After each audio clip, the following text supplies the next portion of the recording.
إن الحمد لله نحمده ونستعينه ونستغفره ونعوذ بالله من شرور أنفسنا ومن سيئات أعمالنا من يهده الله فلا مضل له ومن يضلل فلا هادي له وأشهد أن لا إله إلا الله وحده لا شريك له وأشهد أن محمدا عبده ورسوله اللهم صل وسلم وبارك على محمد صلى الله عليه وعلى آله وأصحابه ومن تبعهم بإحسان إلى يوم الدين أما بعد.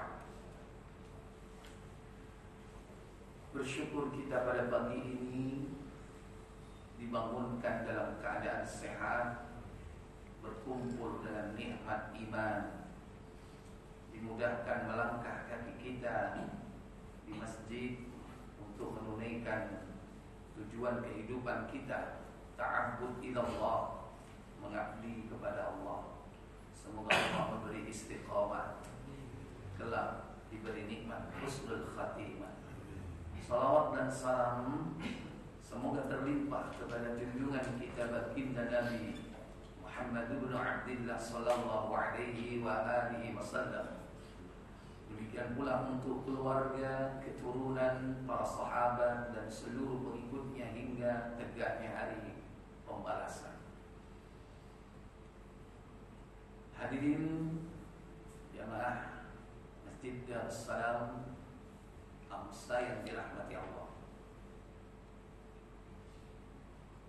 Melanjutkan pembahasan kitab Aqidatul Tauhid sampai kepada sebab-sebab terjadinya penyimpangan akidah dalam kehidupan. 4 poin sudah kita bahas. InsyaAllah masuk kepada poin yang kelima, yakni al-ghaflatu an tadabburi ayatillahil kauniyah, kelalaian terhadap upaya tadabbur ayat-ayat yang telah Allah tebarkan di sekitar kita. Namanya ayat kauniyah. Orang bilang ayat yang tersirat di alam ini, di lingkungan kita, di jagat raya ini. Ayat kauniyah.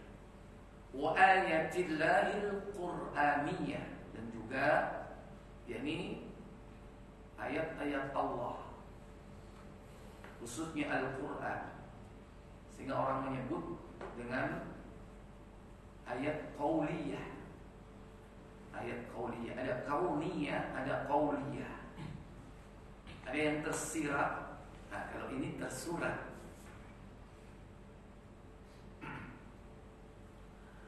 Sementara manusia di samping lalai wal inbiharu bimu'tayatil hadar al-madiyah, manusia terbuai, terlena dengan perkembangan teknologi, peradaban zaman sekarang. Perkembangan teknologi, perkembangan kebudayaan masuk di dalamnya. Karena bukan hanya dari segi teknik, tapi juga berkembang ini yang namanya pemikiran-pemikiran. Dan itu hasil karya, hasil karsa manusia, hasil akal dari manusia. Sehingga muncullah teori-teori di samping kemajuan sains dan teknologi. Dan kita bisa lihat sampai hari ini bagaimana begitu pesatnya.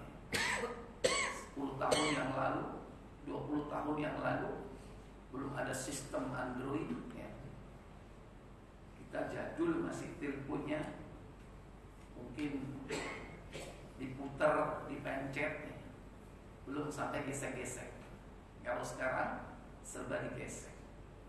Ini perkembangan, yakni muqtayatil hadarah al-madiyah, hatta dhannu annaha min maqduril bashari wahdah, hingga manusia mengira bahwa ini merupakan hasil kreasi manusia belaka.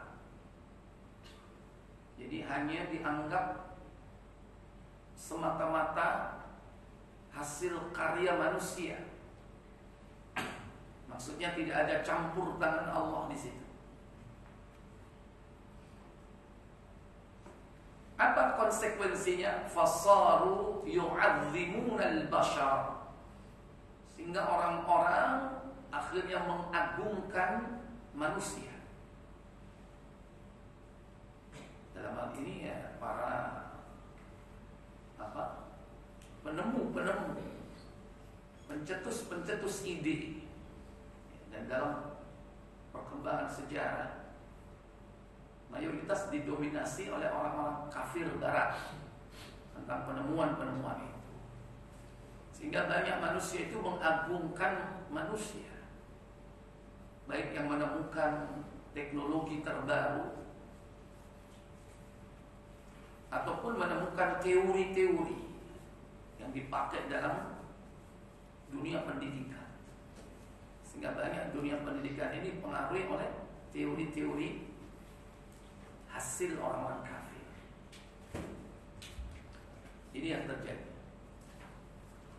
Wa yudhifuna hadhihi al-muqtayat ila majhudihi wa ikhtira'ihi wahda. Dan mereka manusia ini menisbatkan perkembangan teknologi tersebut hanya sekedar dari upaya manusia, upaya yang dilakukan mereka, dan juga menggali berbagai macam penemuan-penemuan.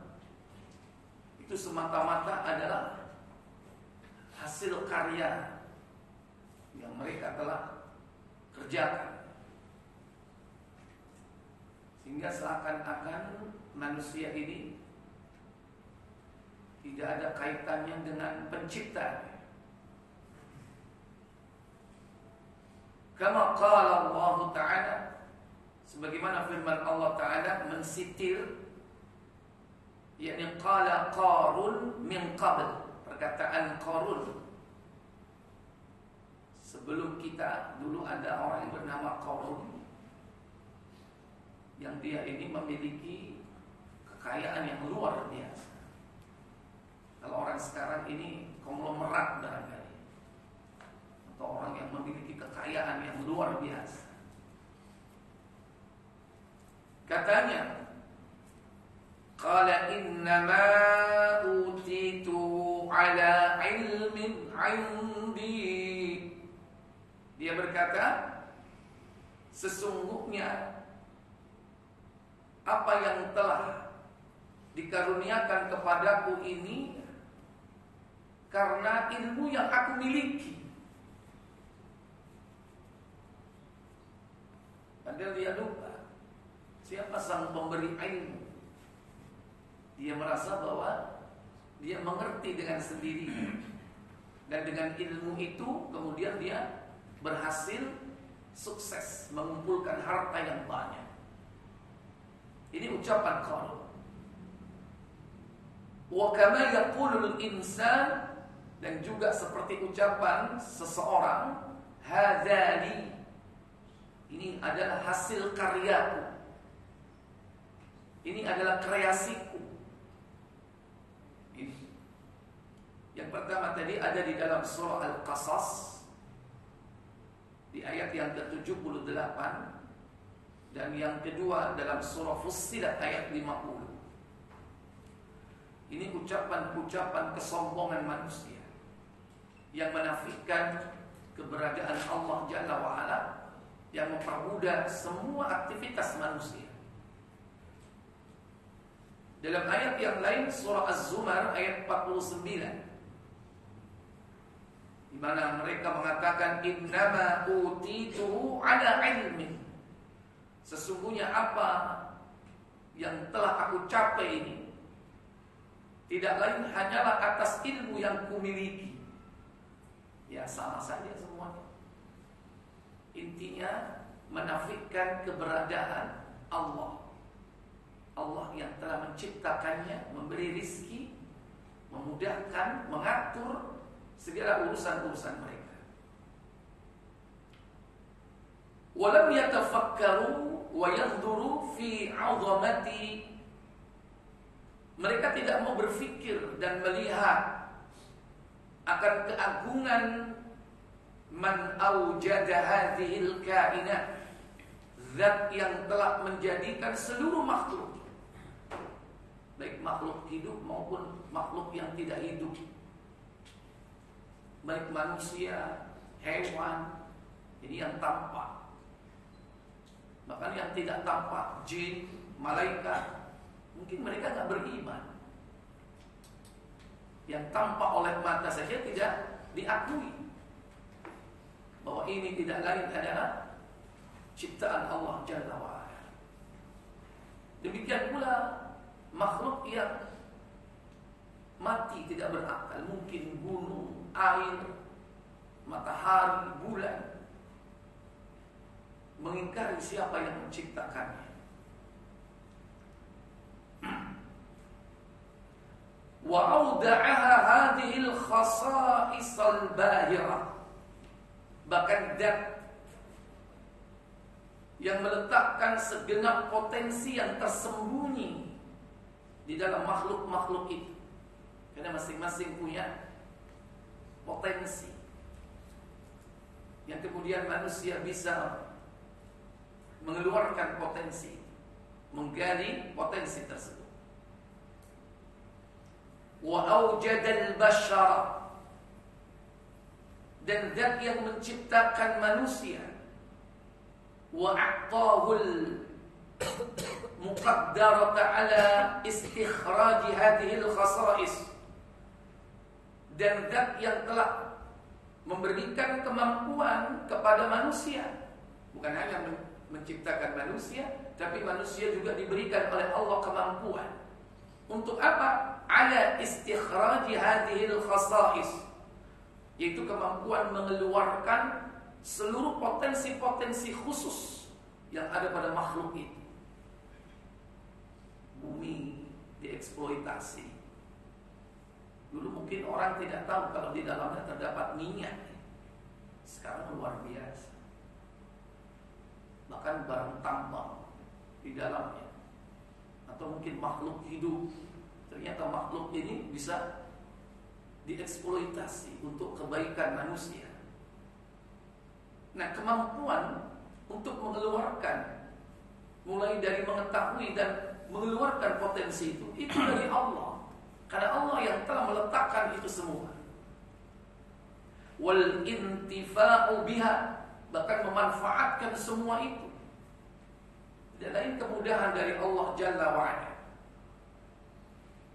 Allah berfirman dalam surah As-Saffat pada ayat 96, Wallahu khalaqakum wa ma ta'malun. Dialah Allah yang menciptakan kalian dan apa yang kalian kerjakan. Jadi ternyata bukan hanya kita dicipta wujudnya, keberadaannya, tapi dicipta seluruh aktivitas kita ini Allah telah ciptakan. Artinya Allah mudahkan kita untuk melakukan apapun sesuai dengan kehendak Allah. Maka Allah akan mudahkan manusia itu melakukan aktivitas sesuai dengan tujuan penciptaannya. Kalau memang Allah sudah merencanakan manusia, menciptakan orang ini sebagai kuli bangunan, Allah mudahkan menjadi kuli bangunan. Kalau Allah sudah merencanakan orang ini sebagai seorang dokter, Allah mudahkan untuk menjadi dokter. Kullun muyassarun lima khuliqalah. segala sesuatu itu dimudahkan sesuai dengan tujuan penciptaannya. Demikian pula adalah urusan-urusan duniawiyah, bukan hanya urusan-urusan diniyah.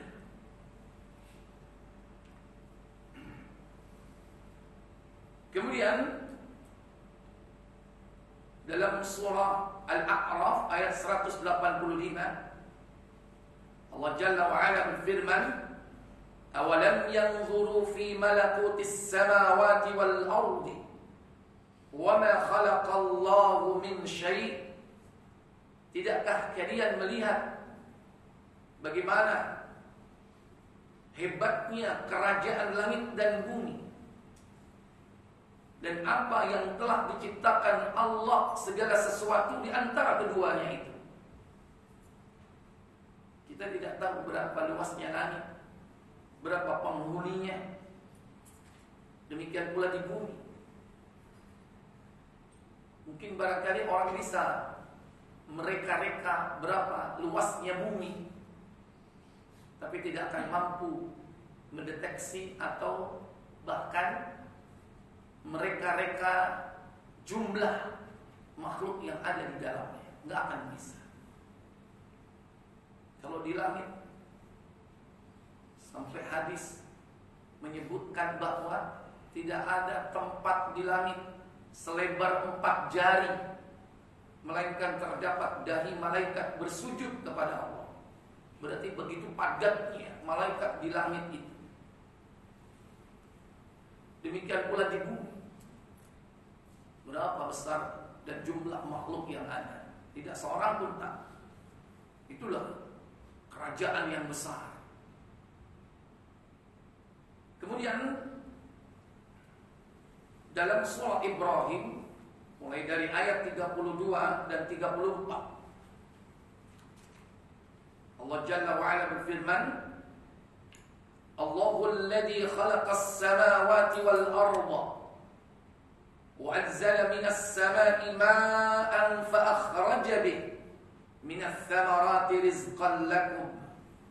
Allah, dialah yang telah menciptakan langit dan bumi dan menurunkan dari langit air, fa akhraja bihi minas thamarati rizqan lakum, dan dengan air itu Allah tumbuhkan tanaman dan buah-buahan sebagai rizki untuk kalian.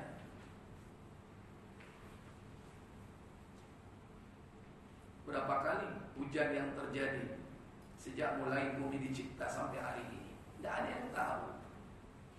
Sudah berapa galon Allah telah menurunkan air itu? Tidak ada yang tahu. Begitu besarnya nikmat Allah. Dan semua itu sudah terprogram, dirancang secara detail, rinci, bahkan kompleks. Sistem ini berjalan. وَسَخَّرَ لَكُمُ الْفُلْكَ لِتَجْرِيَ فِي الْبَحْرِ بِأَمْرِهِ. Dan dialah Allah yang telah memudahkan bahtera untuk berlayar di lautan dengan perintah Allah. Apakah sadar para nahkoda bahwa yang memudahkan mereka berlayar itu adalah Allah? Ini pertanyaan yang harus dijawab oleh masing-masing yang terlibat dalam aktivitas pelayaran. Karena manusia merasa pandai dengan teknologi yang dia ciptakan sendiri, sampai-sampai mengatakan tidak ada yang sanggup menenggelamkan kapalku ini. Kata siapa ini? Kata pencipta kapal Titanic. Dia mengatakan gak ada, Tuhan pun tidak akan mampu menenggelamkan.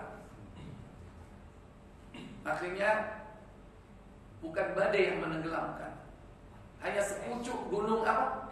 Gunung es yang merobek lambung kapal. Kayak aneh itu delok kabeh gitu. Meneng-meneng dalam ditarik 3 kali. Itu sejarah mencatat kesombongan manusia yang Allah hancurkan. dikubur di laut Atlantik bersama kapalnya. Itu yang terungkap, yang terikot. Bagaimana yang tidak terikot dalam kehidupan? Banyak sekali. Jadi Allah yang memudahkan. Orang berlayar, orang terbang di udara, para pilot ini harus memahami itu kemudahan dari Allah Jalla wa'ala. Yang menundukkan itu Allah. Makanya kita berkendara itu kan berdoa seperti itu. Subhanalladzi sakhkhara lana hada. Maha suci Allah yang telah menundukkan kendaraan ini. Jangan menganggap bahwa oh iya biyen jarang liar. Saya itu sepeda motor. Aku lah montir ya. Meskipun kau teknisi montir motor dan mobil, kalau Allah nggak mengendaki, mencetak loh. No bro. Bisa-bisa mesin itu tidak terkendali. Maka doa itu tetap tidak berubah walaupun tren kendaraan berubah. Dari yang konvensional ke yang modern gitu. Tetap. Nah ini harus menyandarkan segala aktivitas kita ini kepada Allah Jalla wa'ala. Wa ma kunna lahu muqrinin, yang sebelumnya aku tidak mampu menguasainya. Bukan hanya sebelumnya, bisa jadi sesudahnya kita tidak bisa menguasainya, bisa jadi. Tapi karena kita senantiasa mengikut sertakan Allah dalam aktivitas kita, Allah mudahkan. Kalau seandainya tidak dimudahkan, bagian dari ujian. Ayyukum ahsanu amala. Siapa yang terbaik di antara kalian amalnya? Dengan itulah Allah memberi pahala. Wasakhkhara lakumul anhar, dan Allah tundukkan untuk kalian sungai-sungai. Sehingga manusia diberi kemampuan untuk menciptakan apa? Waduk, bendungan. Ini karena kesombongan manusia. Dulu ada bendungan Sail Arim yang dihancurkan oleh Allah.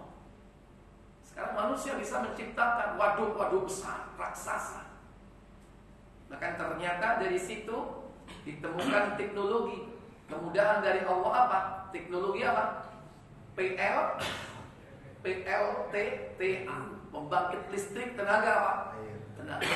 Ternyata Allah memudahkan pikiran manusia itu menemukan bahwa air ini memiliki energi potensial yang menggerakkan turbin untuk menghasilkan listrik yang berapa volt ya?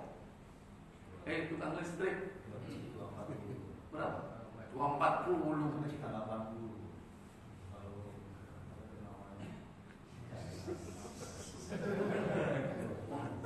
Pensiunan PLN. Makanya aku ngurumah loh. Itu yang teknologi apa namanya yang PLTA itu menghasilkan berapa? Sutek itu 150.000 volt. Itu suteknya. Cukup wis diwakili sutek. Baik. Allah menundukkan bagi manusia itu sungai-sungai. Sehingga ada angkutan sungai ya. Ada organisasi ASDP sungai ya. Kalimas termasuk. Jadi kalau tambangan, saya hilang kabeh. Wa sakhkhara lakumus syamsa wal qamar da'ibain. Dialah Allah yang telah menundukkan matahari dan bulan masing-masing beredar pada orbitnya. Kita nggak tahu ada relnya apa enggak. Jadi kalau menurut ayat ini ternyata ada orbit. Orbit itu garis edar di mana matahari, bintang ini berputar mengelilingi mana? Mengelilingi. Ayo kawan ngomong. Mengelilingi apa? Mengelilingi bumi. ini bertentangan dengan teori yang ada, yaitu apa? Heliosentris, pusat edar matahari. Sementara kaum muslimin mengimani apa? Sebagian mereka mengimani geosentris, pusat edar itu adalah bumi. Wis ojo tukar masalah ini. Ya, jelas itu sebetulnya dalil-dalilnya. Wa sakhkhara lakumul laila wan nahar. Dan Dia telah menundukkan untuk kalian yakni malam dan siang. Gimana menundukkan malam dan siang? Antum menciptakan perhitungan waktu. Kalau untuk mengatur waktu, yakni berapa lama siang dan malam kita tidak sanggup. Tapi manusia hanya bisa membuat alat untuk bisa mendeteksi lamanya siang dan lamanya malam. Sekalipun manusia berusaha agar malam menjadi siang, siang jadi malam, tetap tidak bisa. Karena fitrahnya. Wa ja'alna al-laila libasa wa ja'alna an-nahara ma'asha. Allah jadikan malam sebagai pakaian. Waktunya apa? Regut. Masih ono wong sing gak turu. Tetap suatu saat jebol kalau dirubah fitrah. Tetap malam itu yang untuk tidur dan siang untuk apa? Mencari maisha. Tapi kadang ono sing diwalik. Koyok lo bengi nyambut gawe aman turun. Tapi itu tidak akan bisa lama. Suatu saat akan kembali kepada fitrahnya. Meskipun manusia berusaha menjadikan malam ini seperti siang, tidak akan bisa. Sehingga mencari kehidupan itu tetap di malam hari. Sampai ada yang mengatakan city never sleep. Oh boy. Kota tidak pernah tidur. Kota mana ini? Hah? Oh, akhirnya nyebut. Kota tidak pernah tidur. Siang dan malam sama, nggak ada beda.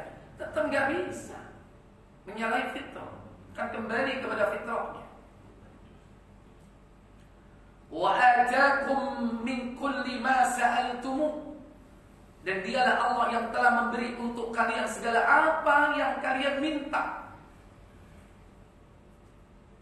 Ini karena rahmat Allah Jalla wa'ala. Manusia meminta diberi.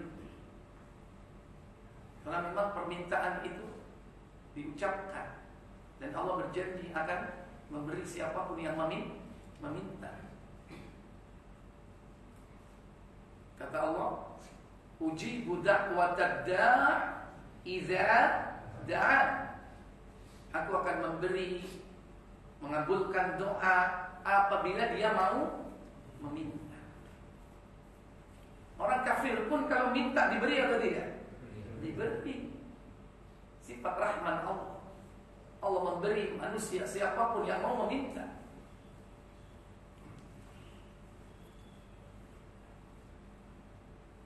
Kemudian ayat ini ditutup. Ini ayat yang ke-34. Wa in ta'uddu ni'matallahi la tuhsuha. Dan sungguh jika kau menghitung-hitung nikmat Allah, la tuhsuha, niscaya kalian tidak akan sanggup melakukannya. Hitung-hitung nikmat enggak akan bisa. Wa fi anfusikum, dan pada dirimu saja, apakah kalian tidak memperhatikan afala tubsiru, nikmat yang ada pada tubuh kita banyak, Pak. Contoh salifah, apa salifah? Air liur, itu nikmat. Cari wong kene itu nikmatnya. Wong kado itu, ya apa kira-kira? Iso melok enggak? Wong nek makan roti, wong bluder cekak kabeh. Lu kadang dikai nikmat gak syukur. Suka ngidoli wong. Kemudian poin yang ke-6, asbahal baitu fil ghalibi, rumah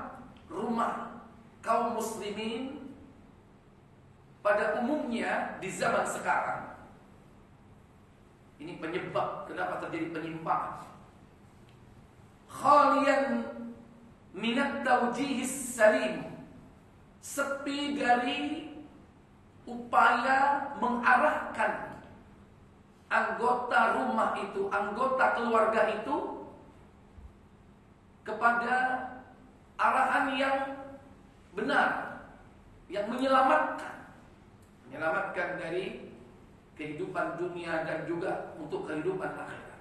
Sepi. Yang ramai sebaliknya, yakni berbagai macam hiruk pikuk dunia, tapi arahan untuk mengenal akidah yang benar, manhaj yang lurus, sudah sepi. Waqad qala Nabi sallallahu alaihi wasallam, padahal Nabi sallallahu alaihi wasallam telah bersabda, kullu mauludin yuladu 'ala al-fitrah, setiap bayi yang lahir berada dalam keadaan fitrah. Fa'adawahu, maka orang tuanya lah yuhawwidani, menjadikan dia Yahudi, au yunassirani, menjadikan dia Nasrani, au yumajjisani, menjadikan dia Majusi. Dalam hadis yang lain, ayyusyarrikani, atau menjadikan dia musyrik. Ternyata peran dari keluarga ini sangat besar. Terutama di sini siapa? Kedua orang tua. Fal abawan lahuma daurun kabirun. Maka kedua orang tua, keduanya memiliki daurun kabirun, yakni peran yang sangat besar fi taqwimit tijahit tifli, dalam meluruskan penyimpangan-penyimpangan, dalam rangka juga meluruskan arahan kepada manhaj yang benar kepada anak-anaknya.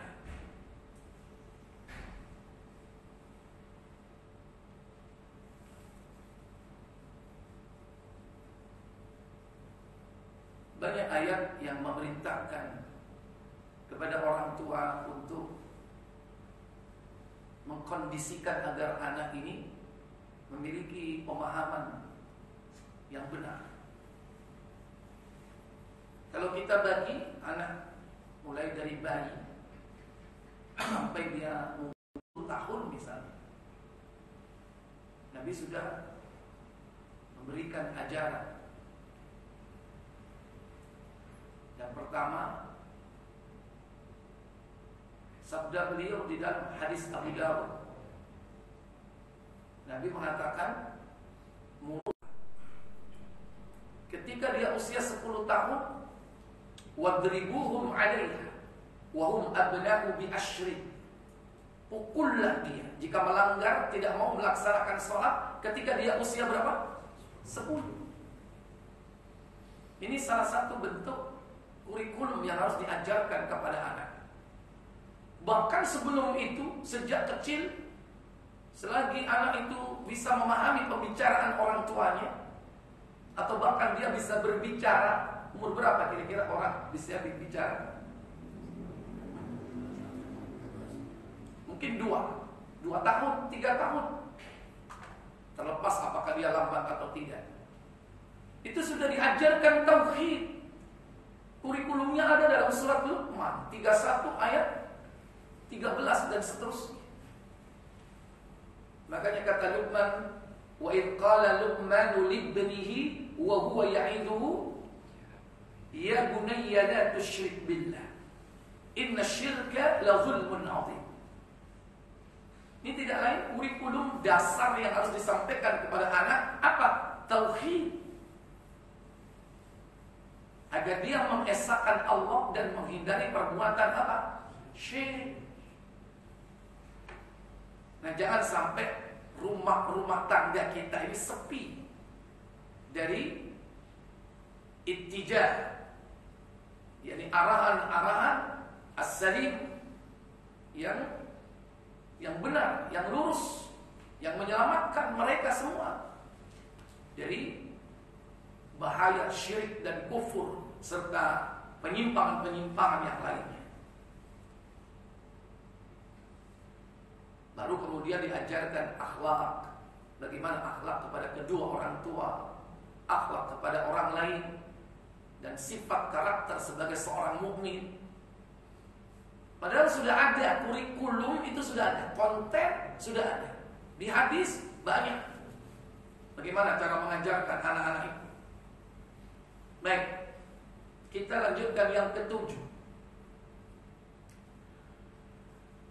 Ihjamu wasailit ta'lim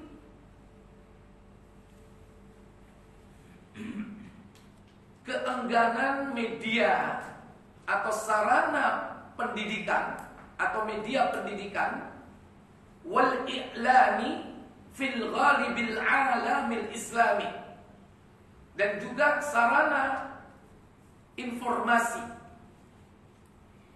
pada umumnya di negeri-negeri kaum muslimin sekarang ini, an adai muhimmatihima, yakni enggan untuk menerapkan fungsi dari kedua media itu sebagai sarana pendidikan informasi Islam. Sudah enggan gitu. Karena memang mungkin barangkali tren sekarang ini berlomba-lomba untuk mencari pemirsa, mencari pengikut. Belum lagi hebatnya pengaruh dari sponsor,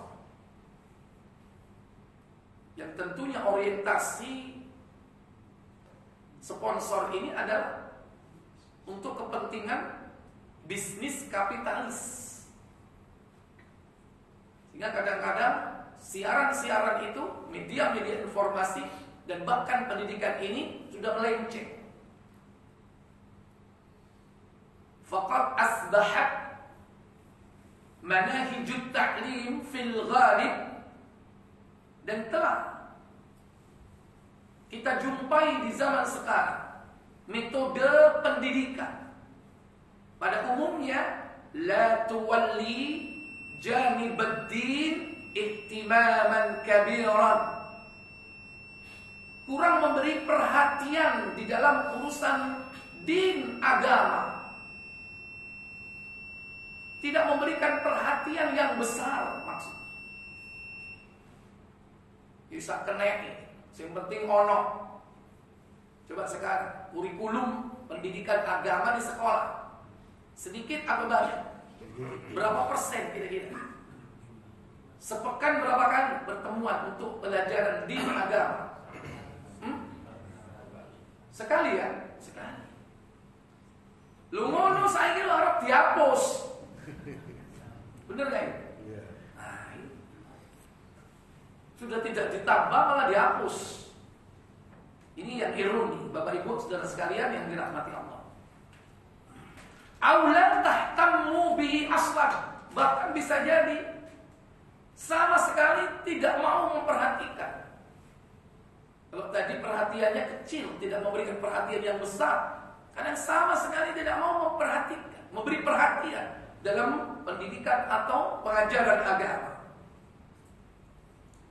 Wa asbahat wasailul i'lamil, dan yang tampak sekarang media-media informasi itu al-mar'iyatu wal masmu'atu wal makru'ah.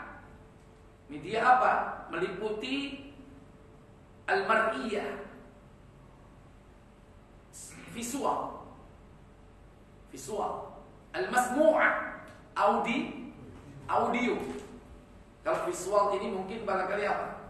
Televisi. Al-masmu'ah barangkali apa?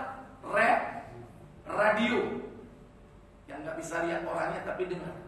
Sampai sekarang keduanya ini ada. Wal makru'ah, atau yang dibaca, berarti media apa? Media cetak. baik yang manual atau yang digital. Sekarang sudah ada. Fil ghalibi ada tadmiri wal inhiraf. Justru di zaman sekarang ini menjadi sarana tadmir, apa? Penghancur dan penyimpang, berarti yang merusak. Ini yang terjadi saat ini, menghancurkan. Autu'na bi asya madiyatin wa tarfihiyah, atau dia hanya sekedar memfokuskan perhatiannya kepada urusan-urusan madiyah, materi. Itu tadi bisnis kapitalis. Wa tarfihiyah, atau hanya sekedar entertainment. Apa entertainment? Hiburan. Cuman itu. Neka iklan. Oh, kalau nggak iklan isinya apa? Musik. Juga musik tok mah. Ludruk yo seono. Film apalagi luar biasa, entertainment. Jadi yang ada sekarang media itu fokusnya untuk itu. Apalagi di negeri kita ini semua media, TV apa? Mainstream bahasanya. TV mainstream yang megang orang Islam atau bukan? Bukan. Radio mungkin masih ada saudara-saudara kita yang memegang atau berperan besar. Ya itu mungkin barangkali kesempatan kita. Tapi itu pun kalah. Karena kadang gelombang itu dipepet supaya kemeresap. Itu pintar. Lihat kalau radio ya, baik AM maupun FM, lihat samping-sampingnya itu milik siapa. Jangan dianggap remeh, jangan dianggap biasa. Milik siapa samping kanan dan kirinya? Karena dipepet sesuai kan. Terutama yang AM. Jadi di sini sebetulnya peran besar kaum muslimin untuk menegakkan yang hak melalui berbagai macam media yang ada. Demikian pula media tersebut wala tahtammu bima yuqawwimul akhlaq, tidak memiliki perhatian sama sekali yakni terhadap lurusnya akhlak, moral. Udah gak mau memperhatikan.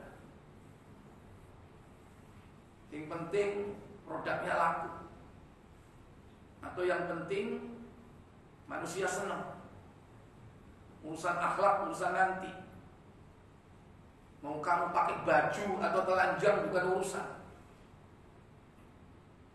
Apakah kamu nanti melakukan kerusakan di muka bumi ini atau tidak, sudahlah mau memperhatikan. Manusia mungkin barangkali melihatnya keuntungan, faedah yang bersifat material, tapi tidak memperhatikan bagaimana rusaknya generasi kaum muslimin ini ke depan. Ini gara-gara media-media ini tidak memiliki perhatian yang besar terhadap perbaikan akhlak dan moral. Masih tulisannya saiki gede-gede akhlak. Apa? itu? Ya, tapi bagaimana definisi akhlak yang benar menurut Islam? Udah mulai jauh dari yang diharapkan, tapi menjadi iklan besar, dan itu bagus sebetulnya. Cuman perlu apa? Rekonstruksi pemahaman apa yang dimaksud akhlak. Ya cuma kan orientasinya beda.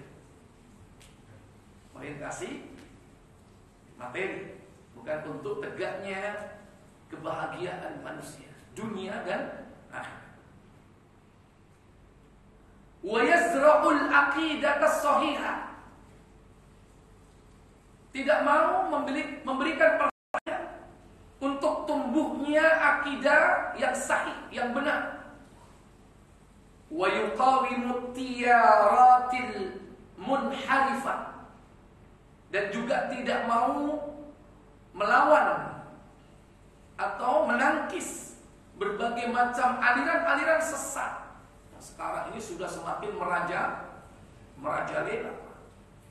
Turunan dari firqah ad-dhalalah ini sudah semakin banyak. Bisa jadi bukan dalam jumlah 70 berapa tadi? 70 yang menyimpang 72, bukan lebih dari itu. Kenapa? Karena masing-masing punya memiliki sempalan-sempalan. Mungkin yang pokok hanya sekian, berkembang lagi menjadi sempalan baru. Hatta yansha'a jailun a'zalu, sehingga muncullah generasi yang a'zal, kosongan itu udah punya bekal apa istilahnya, generasi yang polos, sate lah. Ya, generasi yang mungkin tidak memiliki kekuatan apa-apa, keropos gitu. Amama juyushil ilhadi, sementara dia berhadapan dengan pasukan kejahatan, pasukan yang sesat, pasukan yang jahat. La yadanu lahu bimuqawamatiha, yang mereka tidak akan mampu menghadapi dalam keadaan tidak memiliki bekal senjata apa. Generasi yang kosongan, tidak memiliki senjata, tidak memiliki bekal menghadapi musuhnya.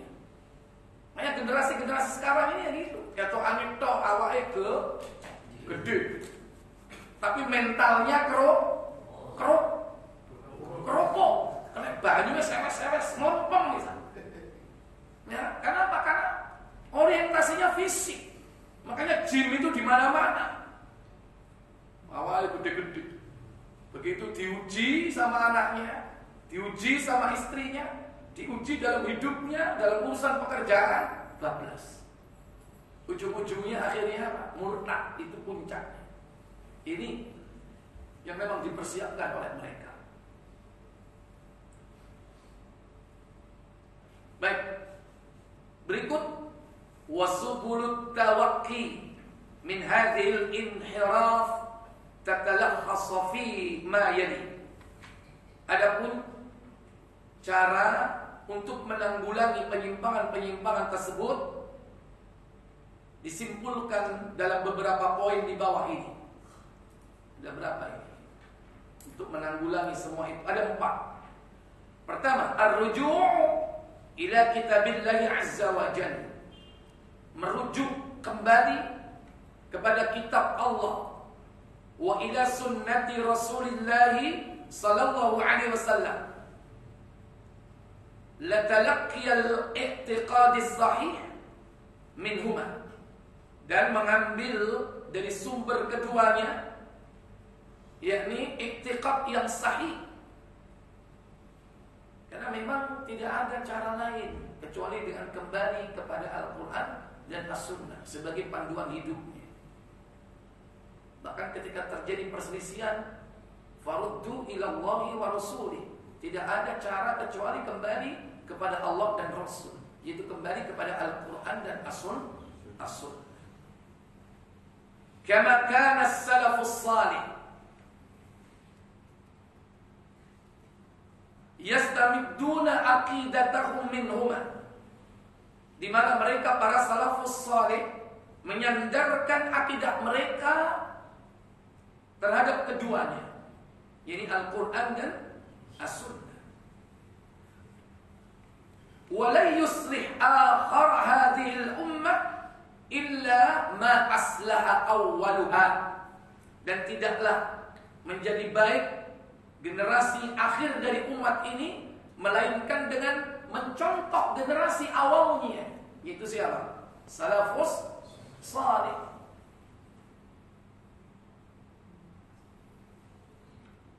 Dengan cara bagaimana? Ma'a itla'i ala aqaidil farqi wal munharifah, dengan mempersiapkan diri menghadapi yakni keyakinan-keyakinan yang menyimpang dan memecah belah.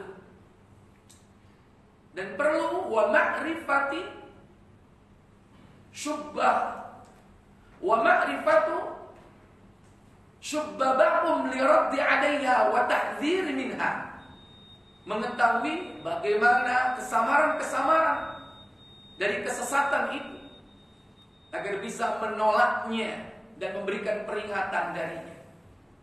Ini perlu mengetahui syubhat-syubhat yang ditimbulkan oleh kelompok-kelompok sesat itu.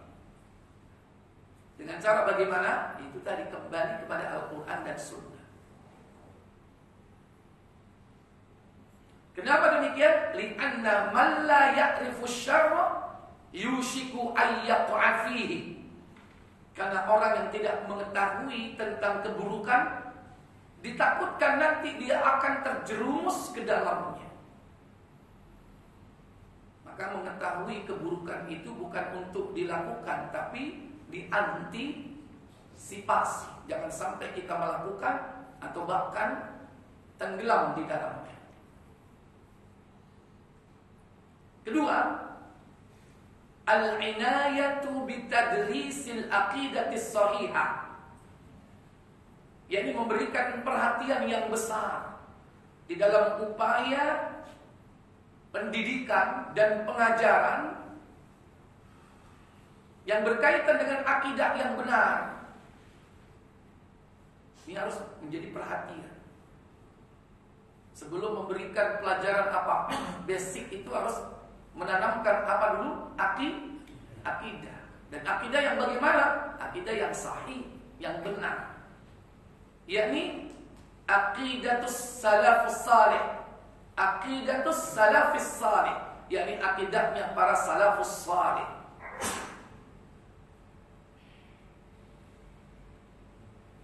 Kemudian yang ketiga, antuqarrara dirasatul kutubis salafiyyatis safiyah, yakni dengan menetapkan pelajaran-pelajaran kitab-kitab salaf yang bersih.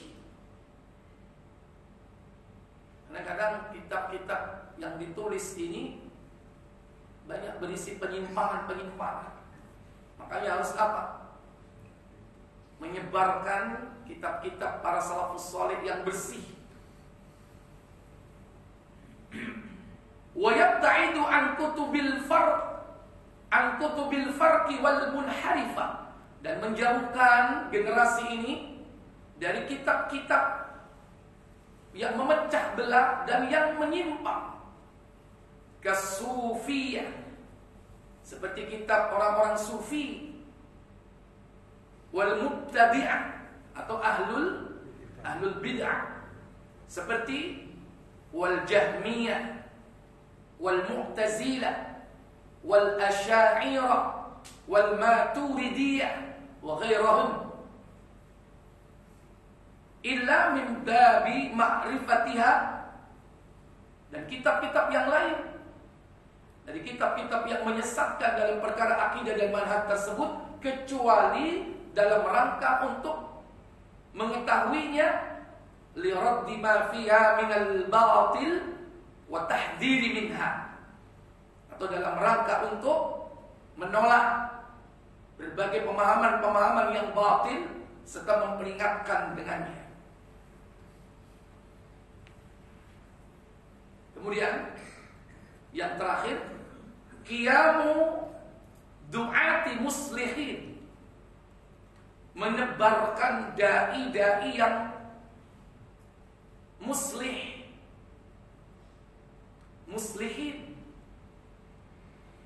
Kalau soleh itu dia baik untuk dirinya. Kalau muslih itu baik untuk orang lain. Artinya dia ini orang yang berjuang untuk menebarkan yakni akidah yang hak dan manhaj yang lurus. Yujaddiduna lin-nasi aqidatis salaf. Untuk menyebarkan kepada manusia apa? Akidah salaf. Wa yarudduna dhalalat al-munharifin anha. Dan menolak berbagai macam kesesatan yang ada dalam kehidupan manusia. Wallahu a'lam.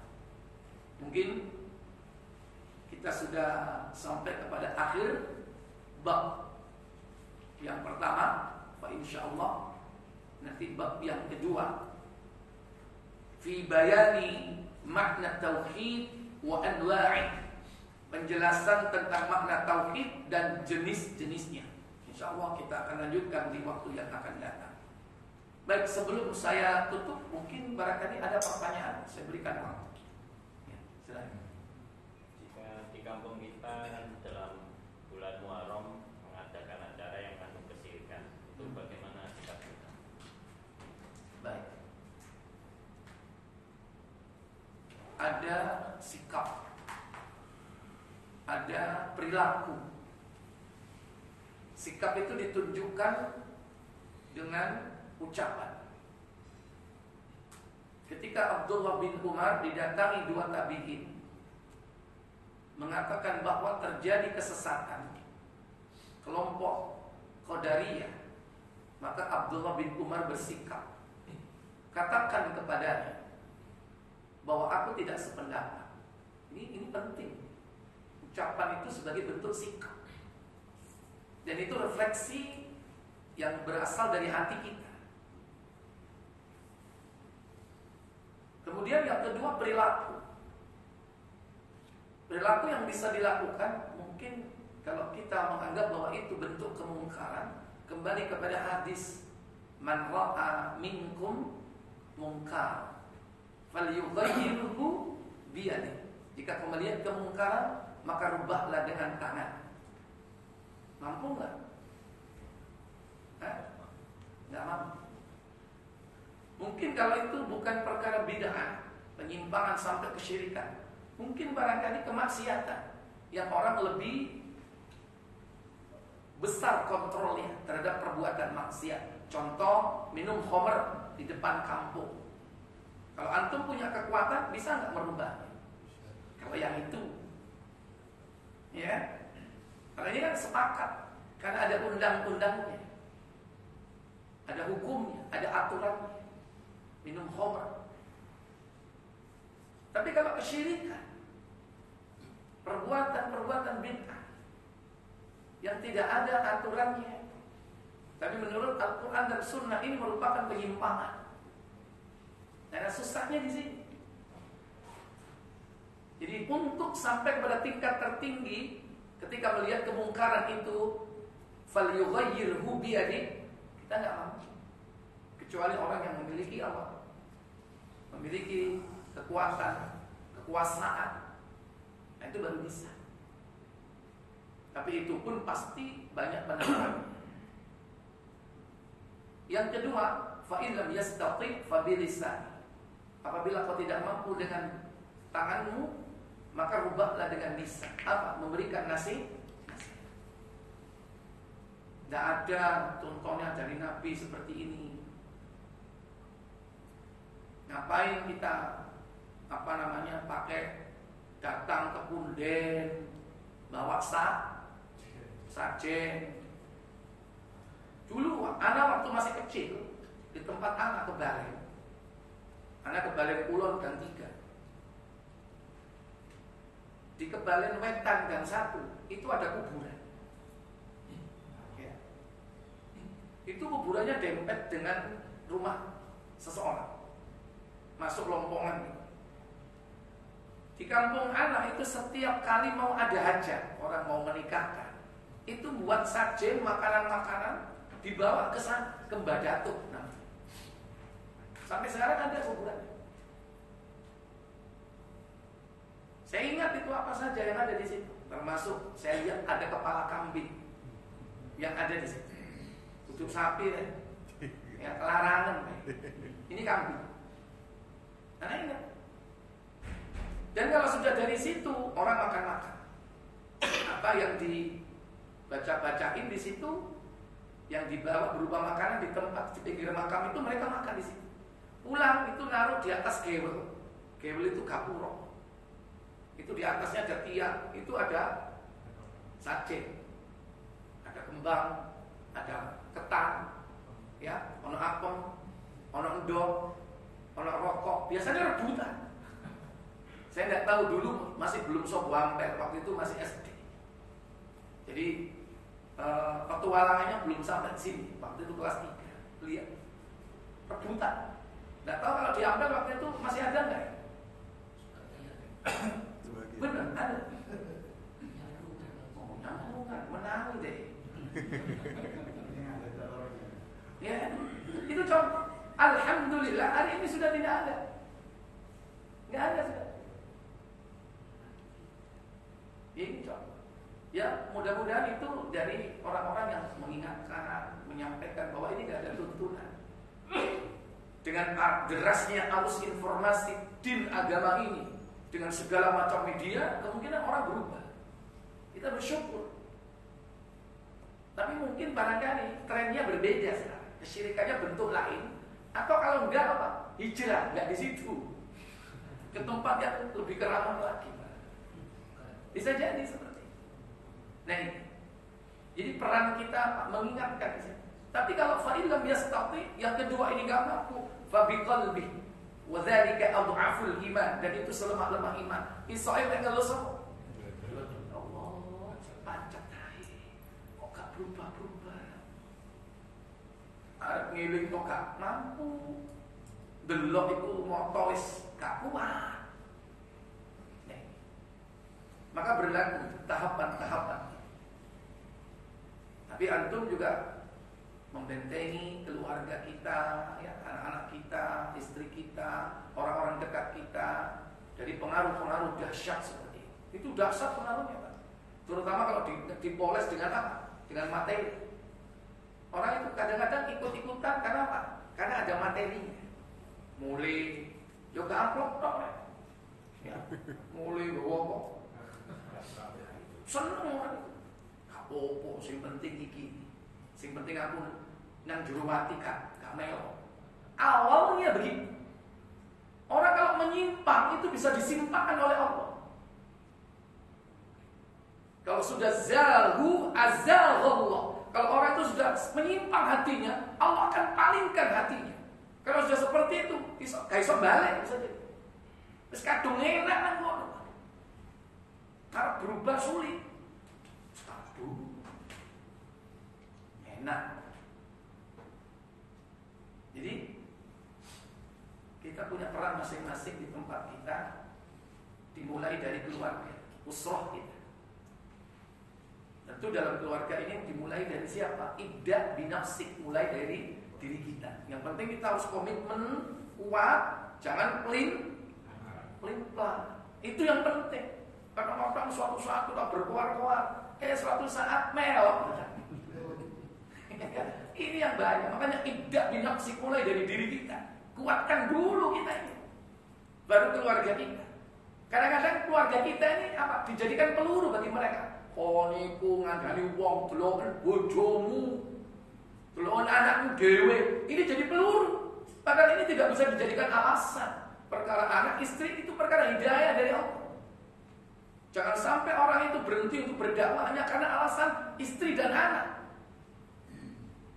Jangan berubah. Terus mungkin belum waktunya dan saatnya istri dan anak kita berubah mengikuti kita. Tapi kita tetap menyampaikan dan mendoakan mereka. Insya Allah apa yang kita lakukan itu akan tervibrasi kepada keluarga kita. Itu akan memberi dampak positif. Bujuku koyo ini luar biasa. Berubah nanti. Nah, kalau mereka tidak jelas membaca kita, yang kadang apa? Senin Kemis, kadang pelin-pelan. Istri kita juga tidak akan pernah berubah. Jadi ibda' binafsik, mulai dari diri sendiri. Kuatkan ilmu dan kemudian wujudkan dalam amal sehari-hari. Wallahu a'lam. Terakhir Pak ya? Oke, silakan. Ustaz, mungkin kita banyak yang nggak tahu bahwa belakangan ini kaum kafir itu banyak makin menyusup pada kaidah-kaidah Islam dalam kehidupan modern sekarang. Contoh. Jadi banyak produk-produk manufaktur, produk-produk fabrikasi makanan maupun minuman itu banyak terkontaminasi atau dicampur dengan minyak babi. Salah satunya yang mungkin sering kita pakai, kita minum itu cangkangnya kapsul obat, sampo, odol. Hampir semua fabrikasi produk fabrikasi ada campuran minyak babinya.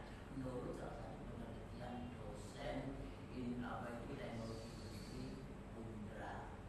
Kapan ya? Ya, pertama sudah 2 kali sebelum saya kuliah dulu 20 tahun yang lalu, dan sekarang ada lagi kira-kira 6-7 bulan yang lalu saya baca di koran FIFA.co.id. Nah, sekarang kita sebagai umat Islam yang mayoritas itu sebagai konsumer atau pengguna, hampir segala aspek kehidupan kita itu menggunakan barang-barang itu, sampo, odol, sabun, kapsul. Nah, kita tidak berkutik, tidak berkutik. Kita tidak anggota apa yang kita makan itu kalau kita sudah tahu haram, kalau kita tidak tahu masuk haram atau bagaimana? Baik. Ini bagian dari al-ghazwah. Bagian dari perang. Bagian dari perang. Kenapa demikian?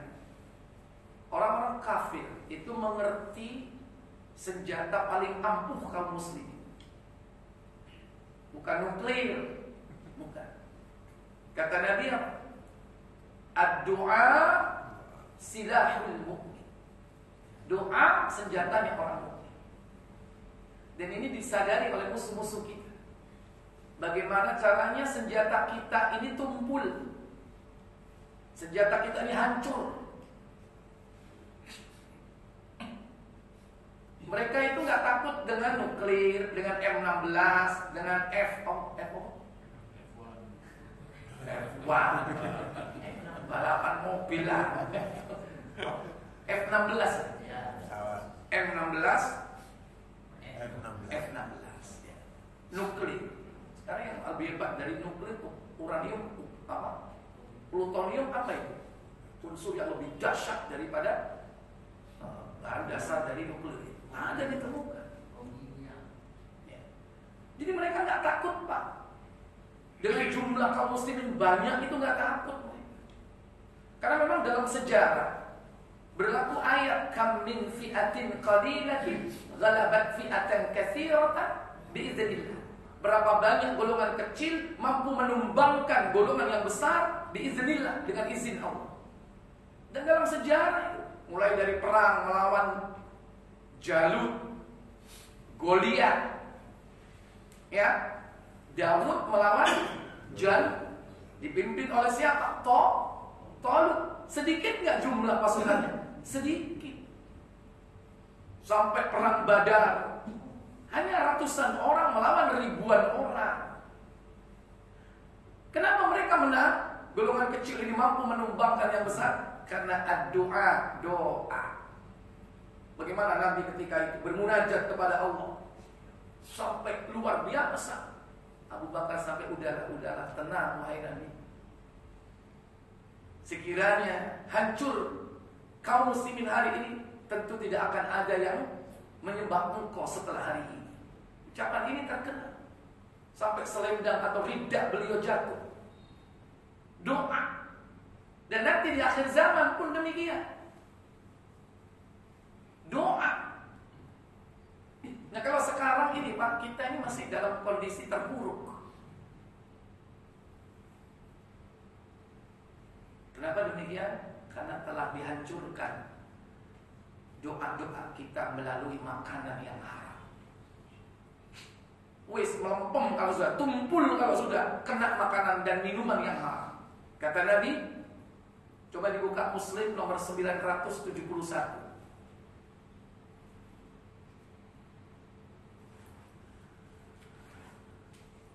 Nabi menceritakan seorang laki-laki yang melakukan perjalanan jauh, sehingga rambutnya kusut, masai dan berdebu. Orang ini menadahkan tangannya ke langit berdoa. Silakan. Dari Abu Hurairah,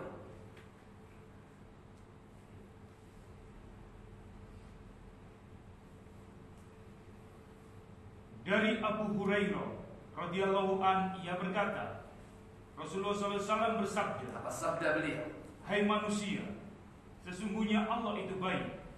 Ia tidak menerima sesuatu melainkan yang baik pula. Dan sesungguhnya Allah telah memerintahkan kepada orang-orang mukmin seperti yang diperintahkannya kepada para rasul.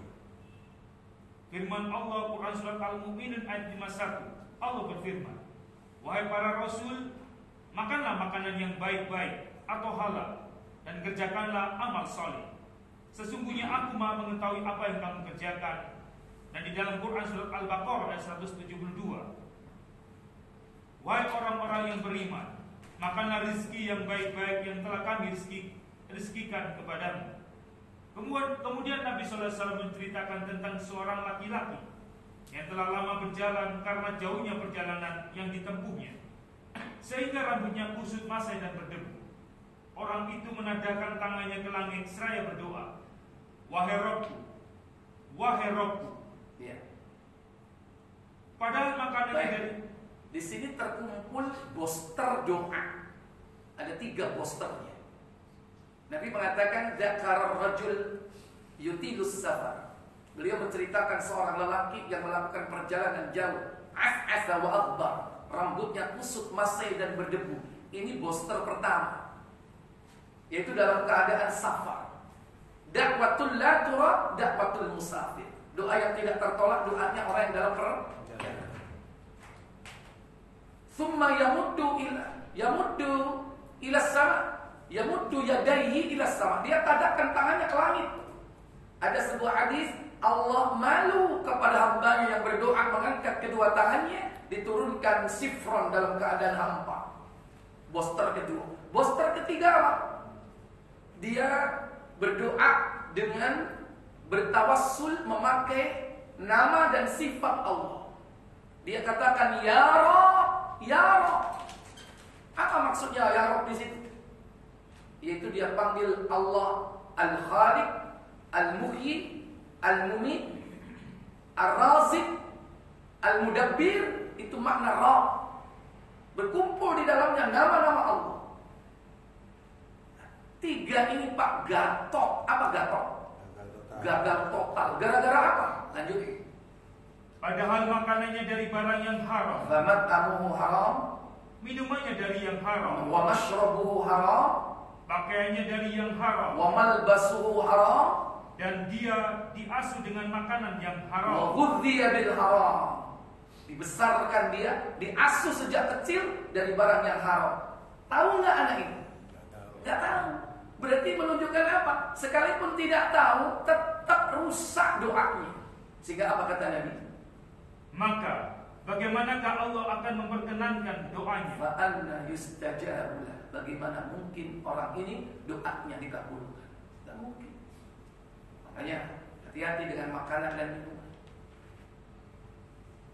Nah sekarang ini orang kalau makan babi langsung, babi apa? Guling. Babi apa mana? Basuh. Ada. Nggak mungkin terang-terangan Pak kaum muslimin, nggak mungkin. Tapi kalau sudah bentuknya beda, dibuat turunan-turunan zat seperti lecitin, gelatin, shortening, lard, nanti browsing apa makna semua itu. Kalau ini sudah dicampur ke kue, ke pastry, ke es krim, ke permen, snack-snack anak-anak kita ini, kita nggak mau tahu Pak. Yang penting zat, rakhis, kathir, itu kan pengen. Yang penting apa? Enak, murah, akeh. Itu yang digoleki. Halal, haram, campur apa enggak? Kita nggak mau tahu. Makanya saya sarankan Bapak Ibu saudara-saudara sekalian yang dirahmati Allah, minimal benteng terakhir itu apa? harus bersertifikasi halal. Minimal pabrikan-pabrikan besar ya, itu kan rata-rata milik muslim atau non muslim. Mereka tidak punya konsep halal. Halal menurut mereka yang penting gak babi. Padahal halal itu tidak sekedar bukan babi, tapi masih ada yang lain. Makanya mereka kadang-kadang kan menghalalkan segala macam cara, yang penting enak. Apalagi itu syarat dari jinnya. Kan kadang-kadang supaya laris kan dapat bisikan campuran gawe iki dilakoni. Nah, pabrikan-pabrikan gede yang bukan milik muslim, yang tidak punya integritas dan loyalitas kepada agamanya, kemungkinan besar dia bisa melakukan apapun, mencampur produknya dengan barang-barang yang halal. Makanya kita minimal bentengnya apa? Ada sertifikasi halal MUI, 2 lingkaran tulisan halal, lingkaran kedua Majelis Ulama Indonesia, bawahnya tulisannya LP POM MUI. Ada berapa digit angkanya? 14 digit. Saya ajarkan sama anak-anak saya, kalau beli senet di minimarket lihat ada 14 digit nggak? Dia tuh di Meksolas duduk itu nomor telepon nih. Kan gak harus dicantum nomor telepon. Selalu itu anak-anaknya hati-hati, kalau nggak ada halalnya nggak usah. Itu benteng terakhir Pak, karena kita nggak tahu. Beda kalau bukan pabrikan gede Pak, ya kan? Kalau tetangga kita ya jual nasi uduk, dodol sego pecel, malah sampai jalur sertifikat halal. Yuna, kan duit sertifikat, kaplok sampai. Kan kita tahu tetangga kita, dia masaknya tahu, kita tahu dia solid, dia tahu muslim taat, dia nggak perlu. Ya, tapi kalau pabrikan-pabrikan gede, kadang-kadang kita kalau udah di mall, lihat tempat ini banyak didatangi, kita pengen tahu, nyoba, tapi udah nggak mikir halal apa haram. Pokoknya arek nom, delok ono es krim, ya anyar, oh aku gak nyebut loh, ada nggak halalnya? Pertanyaan. Orang-orang mie, ya mie nek sing teko syarat. Tapi pertanyaannya ada halalnya enggak? Itu penting. Kenapa? Bisa jadi ini sebuah program untuk menghancurkan senjata kaum muslimin. Apa? Doa. Makanya doa-doa kita ini tidak nyampe, tidak tembus tumpul hanya karena itu. Wallahu a'lam. Mungkin ini yang bisa saya sampaikan.